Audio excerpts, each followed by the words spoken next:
හොඳයි ඉතින් සුබ දවසක් වේවා කියලා ඔන්න ඔබට මුලින්ම ප්‍රාර්ථනා කරනවා. දකුණු පළාත් කෘෂිකර්ම දෙපාර්තමේන්තුවත් එක්ක එකතු වෙලා කෘෂිකර්ම උපදේශකවරයෙක් විදියට ඔබේ ජීවිතය සාර්ථක කරගන්නවා වගේම ඊටත් වඩා සුවිශේෂී විදියට කෘෂිකර්ම ශාස්ත්‍රය ප්‍රවර්ධනය කරන්න කෘෂිකර්ම ශාස්ත්‍රය රටේ බලාපොරොත්තු වෙන තැනට ගෙනියන්න සුවිශේෂී කාර්යභාරයක් කරන්න ඔබට අවස්ථාව ලැබිලා තියෙනවා. කෘෂිකර්ම උපදේශකවරයෙක් විදියට සේවයට එකතු වෙන්නට ඔබට අවස්ථාවක් ලැබිලා තියෙනවා. ඉතින් ඒ ගැන තමයි තොරතුරු ඉදිරිපත් කරන්න අද දවසේ මේ වීඩියෝ එකෙන් ප්‍රශ්න නිවුස් වලින් අපි බලාපොරොත්තු වෙන්නේ.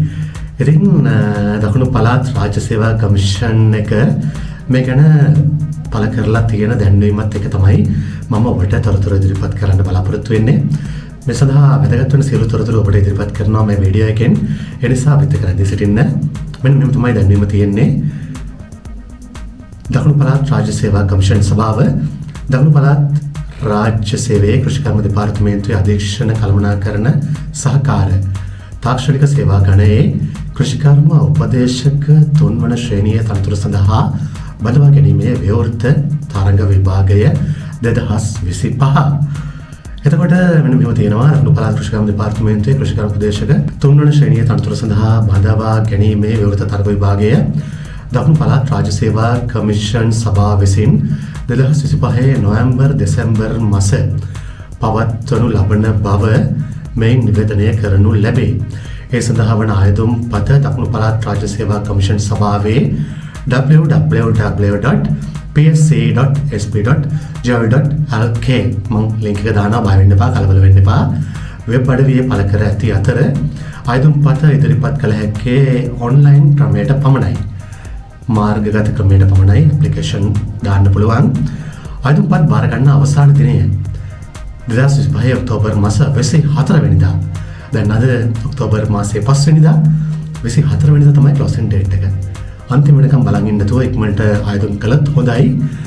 ඊළඟට තියෙනවා මාර්ගගත ආයුධම්පත් බාර ගැනීම 2025 ඔක්තෝබර් මාස 3 වැනි දින පෙරවරු 9ට විවෘත වන අතර 2025 ඔක්තෝබර් මාස 24 වැනි දින පස්වරු 6ට අවසන් වෙනවා කියලා තියෙනවා. දැන් එතකොට මේ වෙනකොට ඕපන් වෙලා තියෙන්නේ. ඇප්ලිකේෂන් එක ඔබට ෆිල් කරලා ඔන්ලයින් ක්‍රමයට ඇප්ලයි කරන්න පුළුවන්. මේ විභාගයේ ගාල්ල මාතර හා තංගල්ල යන නගරවල පිටවන ලබන විභාග මධ්‍යස්ථානවලදී පමණක් පැවැත්වීමට කටයුතු කරනු ලැබේ. සියලුම ආයුධම්කරුවන් එම නගර අනුව විභාගයට පෙනී සිටීමට බලාපොරොත්තු වන නගරය ලෙස තෝරාගත යුත්තේ ආයුධම්කරුගේ ස්ථිර පදිංචියේ ඇති දිස්ත්‍රික්කයේ ඉහත සඳහන් නගරයක් පමණි. මාර්ගගත ආයුධම්පත සම්පූර්ණ කිරීමේදී විභාගයට පෙනී සිටීමට අපේක්ෂිත නගරය නිවැරදිව සඳහන් කළ යුතුය. විභාගයට පෙනී සිටීමට තෝරා ගන්නා ලද නගරයේ පසුව වෙනස් කරන්න ඉඩ දෙනු නොලැබේ. එහෙම තමයි සඳහන් වෙන්නේ. යම් නගරයක් සඳහා ප්‍රමාණවත් ආයුධම්කරුවන් සංඛ්‍යාවක් නොමැති වූ විට විභාගයේ පවත්වනු ලබන නගර හෝ නගරය පිළිබඳව කමිෂන් එක තමයි ෆයිනල් ඩිසිෂන් එක ගන්නෙ. හරි. ඊළඟට තියෙනවා සම්පූර්ණ කිරීමට අපේක්ෂිත පුරප්පාඩු සංඛ්‍යාව 25ක්. 25 දෙනෙකුට ඔන්න අවස්ථාව තියෙනවා. කෘෂිකර්ම උපදේශක පත්වීමක් බාර අරගෙන රට වෙනුවෙන් සේවය කරන්න. හරි ඊළඟට ඔන්න තවත් තොරතුරු සඳහන් වෙනවා. මම ඔබට වැදගත් වෙන තොරතුරු පමණක් ඉදිරිපත් කරනවා. හැබැයි මම මේ සම්පූර්ණ විස්තරය ලින්ක් එකක් දානවා ඩිස්ක්‍රිප්ෂන් එකට. ඔබට සම්පූර්ණයෙන් නිවිහැනහිල්ල කියව ගන්න පුළුවන්. ඊළඟට තියෙනවා මේ දකුණු පළාත් කෘෂිකර්ම උපදේශක 3 වන ශ්‍රේණියේ තනතුරු ස්ථිරයි විශ්‍රාම වැඩුම් සහිතයි. මෙම විභාගයෙන් කෘෂිකර්ම උපදේශක 3 වන ශ්‍රේණියට බඳවා ගනු ලබන නිලධාරීන්ට මෙම තනතුරට හිමි විශ්‍රාම වැඩුම් ක්‍රමය පිළිබඳව රජය විසින් ඉදිරියේදී ගනු ලබන ප්‍රතිපත්තිමය තීරණයන්ට යටත් වෙන්න ඕන කියලා සඳහන් වෙනවා. ඊළඟට ඔන්න වැදගත්ම දේ සුදුසුකම්. දැන් ඔබට ප්‍රශ්නය තියෙන මේකනේ නේද? මොනවද මේ සුදුසුකම් මේකට ඇප්ලයි කරන්න මට පුළුවන්ද? එහෙනම් අධ්‍යාපන සුදුසුකම් යට තියෙනවා සිංහල දෙමළ හෝ ඉංග්‍රීසි භාෂාව, විද්‍යාව, ගණිතය සහ තවත් එක් විෂයකට සම්මාන සාමාර්ථයන් සහිතව එකවර විෂයන් 6කින් අධ්‍යයන පොදු සාතික පත්‍ර සාමාන්‍ය පෙළ විභාගයේ සමත්ව තිබීම සහ ශ්‍රේෂ්ඨයට අදාළ විෂයන් දෙකක් සහිතව විද්‍යාව හෝ ගණිතය හෝ තාක්ෂණ වේදය හෝ විෂය ධාරාවට අයත් විෂයන් 3කින් අපොස උසස් පෙළ විභාගයේ එකවර සමත් වී තිබීම. ඊළඟට සටහනක් එකතු කරලා තියෙනවා ජීව විද්‍යාව, රසායන විද්‍යාව, කෘෂි විද්‍යාව, සත්ව විද්‍යාව, උද්භිද විද්‍යාව, භෞතික විද්‍යාව, ජෛව පද්ධති තාක්ෂණ වේදය සහ තාක්ෂණ වේදය සඳහා විද්‍යාව යන විෂයන් ශ්‍රේෂ්ඨයට අදාළ විෂයන් ලෙස සැලකේ කියලා පොඩි සටහනක් එකතු කරලා තියෙනවා ඔබේ දැනුවත් වීම සඳහා. ඊළඟට තියෙනවා වෘත්තීය සුදුසුකම්. 6.2 යටතේ තියෙනවා වෘත්තීය සුදුසුකම්. තෘතීයික හා වෘත්තීය අධ්‍යාපන කමිෂන් සභාව විසින් තීරණය කරනු ලබන පරිදි ජාතික වෘත්තීය කුසලතා NVQ 6 6 වන මට්ටමේ කුසලතා සහතිකයක් අදාළ ශේෂ්ත්‍රයෙන් ලබා තිබීම හෝ කොණ්ඩසාලේ අමුණුගල පැලැස්ස පැල්වෙහෙර බේබීල ලබුදුව වාරියපොළ වවුනියාව අනුරාධපුරය හා කරපිංච යන කෘෂිකර්ම විද්‍යාලයක කෘෂිකර්මය පිළිබඳව දැය අවුරුදු ඩිප්ලෝමා සහතිකය ලබා තිබීම හෝ හාඩි කාර්මික ආයතනයෙන් කෘෂිකර්මය පිළිබඳව ඩිප්ලෝමා සහතිකය ලබා තිබීම හෝ ඇක්වයිනස් විද්‍යාලයේ කෘෂිකර්ම ඩිප්ලෝමා සහතිකය ලබා තිබීම හෝ රජය විසින් අනුමත ආයතනයකින් පිරිනමනු ලබන දැය අවුරුදු කෘෂිකර්ම ඩිප්ලෝමා සහතිකය ලබා තිබීම හෝ ඉහත සුදුසුකම් වලට සියලු අතින් සමානයයි ශ්‍රී ලංකා තාක්ෂණ සේවා මණ්ඩලය විසින් හෝ තෘතීයික හා වෘත්තීය අධ්‍යාපන කමිෂන් සභාව විසින් හෝ දකුණු පළාත් රාජ්‍ය සේවා කමිෂන් සභාව විසින් පිළිගනු ලබන වෙනත් තාක්ෂණික සුදුසුකම් ලබා තිබීම. ඔන්න සටහනක් තියෙනවා ශ්‍රී ලංකා විවෘත විශ්වවිද්‍යාලයෙන් ඩිප්ලෝමාව ලබාගත් අය එම විශ්වවිද්‍යාලයේ එම ඩිප්ලෝමාවට අදාළ පදනම් පාඨමාලාව සමත් වී ඇතනම් අපොස සාමාන්‍ය පෙළ විභාගය සමත් වීමේ අවශ්‍යතාවයෙන් නිදහස් කරනු ලැබේ. වාසියක් නේද? පළපුරුද්දක් අවශ්‍ය වෙන්නේ අදාළ නොවේ. වයස වැදගත් දෙයක්. ආයුධපත් බාර ගන්න අවසාන දිනට එනම් 2025 10/24 වන දිනට වයස අවුරුදු 18ට නොඅඩු සහ අවුරුදු 30ට නොවැඩි වෙන්න ඕන. පැහැදිලි නේද?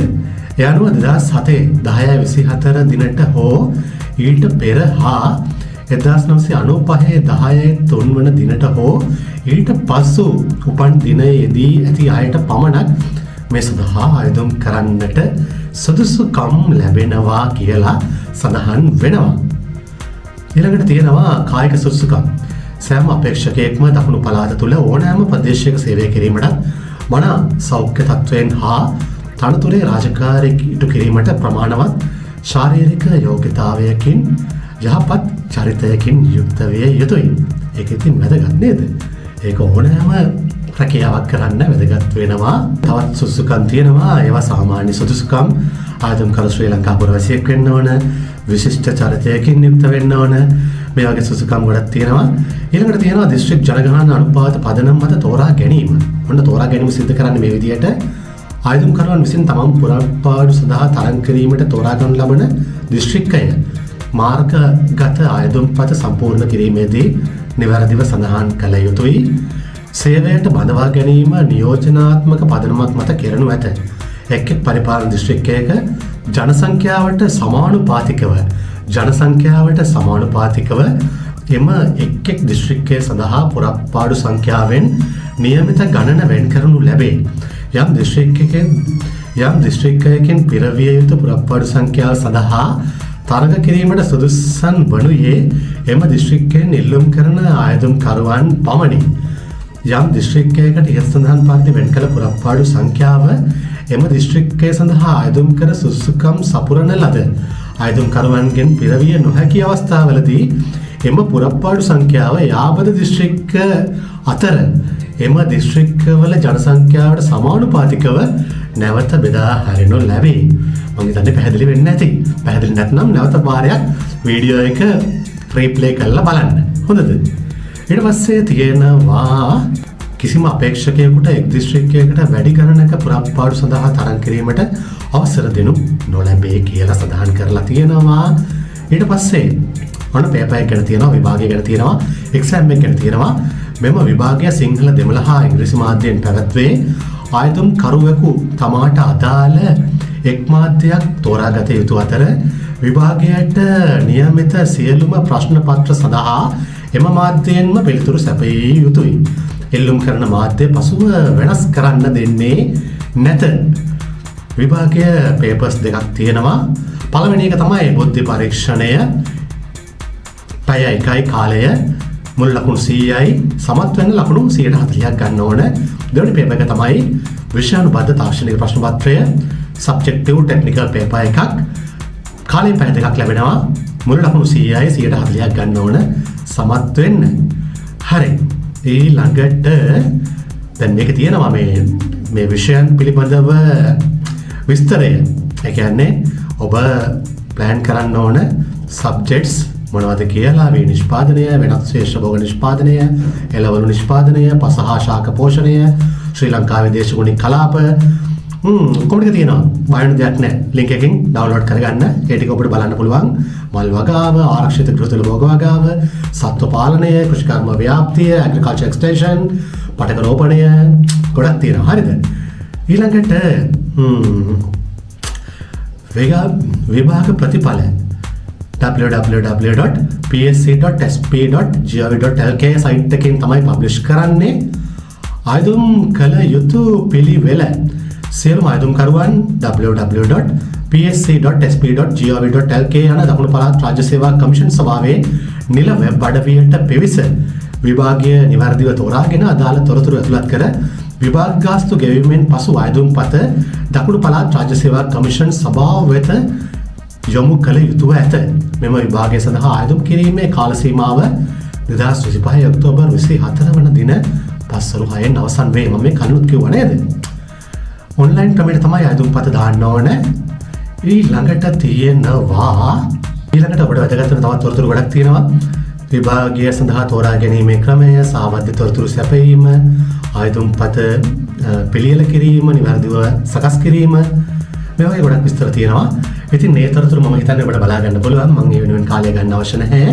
එහෙනම් බලන් තරම් ඉක්මනට ආයුධම් කරන්න කෘෂිකර්ම උපදේශකවරයෙක් ලෙස දකුණු පළාත් කෘෂිකර්ම දෙපාර්තමේන්තුවට එකතු වෙලා ඔබ අපේ කෝචනතා වෙනුවෙන් සේවය කරන්න, රටේ කෘෂිකර්මාන්තය වෙනස් කරන්න එකතු වෙන්න කියලා අවසන් වශයෙන් ආරාධනා කරනවා. වීඩියෝ එක බලන් තරම් ෂෙයා කරන්න. ඒක තමයි මම ඔබෙන් ඉල්ලන බොහොම කාරුණික ගෞරවයෙන් කරන ඉල්ලීම. මොකද තවත් කෙනෙකුට මේ සඳහා දැනගන්න පුළුවන්. ඔබේ FB ගිණුමේ අනිවාර්යයෙන්ම වීඩියෝ ෂෙයා කරන්න. සෝෂල් මීඩියා TikTok, Instagram ඕන තැනක මේක ෂෙයා කරන්න කියලා මම කාරුණිකව ඉල්ලා සිටිනවා. මොකද මේ වීඩියෝස් සෑහෙන්න ජනතාව අතරට යනවා අඩුයි. එහෙනම් කියලා නම් සුබ දවසක් වේවා කියලා ප්‍රාර්ථනා කරනවා. කෘෂි නිවුස් එකේ ඉන්න අපේ සියලුම දෙනාට. ඒ වගේම channel එක සබ් කරලා නැත්නම් subscribe කරන්න කියලා ඉල්ලා සිටිනවා.